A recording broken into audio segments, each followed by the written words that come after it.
Welcome all. In this lecture, we are going to see how to work on a worksheet and how to enter adjustments. This is chapter 6 in your textbook. Once you begin a report, the first thing you have to do always is to write in the first line the name of the company, in the second line the name of the report, and in the third line the date or the period of time for which you are reporting. In the worksheet, once you do that, then the next step is to write all the accounts with the balances that you have in the general ledger.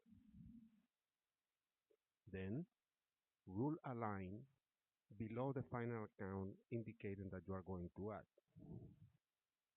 Add all debits and credits, and then write a double line indicating that you finished. Let's see how it looks in the worksheet. Rule the line, add all debits, add the credits, double line. If debits and credits don't match, then you cannot continue. If they do, then you can continue with adjustments.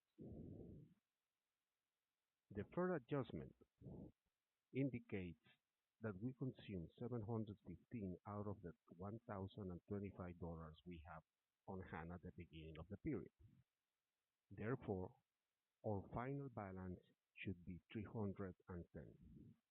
You must be sure if the amount is what you have on hand, which means that you must subtract the original balance minus the value on hand to obtain the adjustment. In this case, what we have is what we consumed during the month, meaning that this is the adjustment we must enter. As well, during the period, $100 out of the $1,200 prepaid expense is due, which means that 100 is the amount we have to adjust. Pay attention because sometimes what you have is the value of the prepaid insurance at the end of the period, meaning that the adjustment is the difference between the initial value and the final value.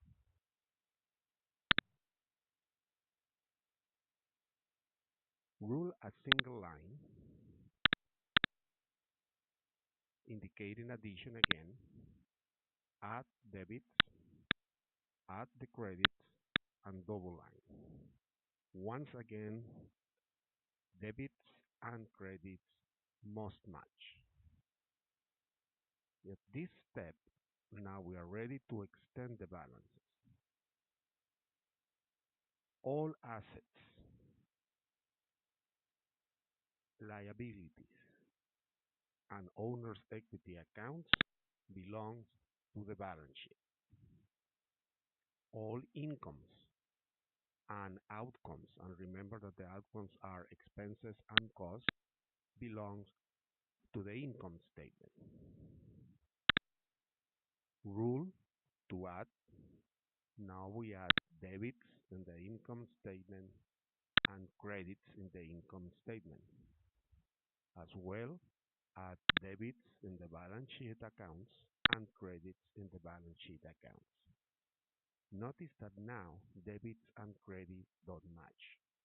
That is simple because the difference between one and the other one will represent the profits or the losses you had during the period. What is important to know is that the difference in the income statement must be exactly the same one as in the balance sheet, but in the opposite side. In this case, 2099 in debit is what balanced the account. In the income statement, that means that credits are higher than the debits. When you have more credits than debits in the income statement means that you had profits. Meaning the same that you will increase the capital in the balance sheet.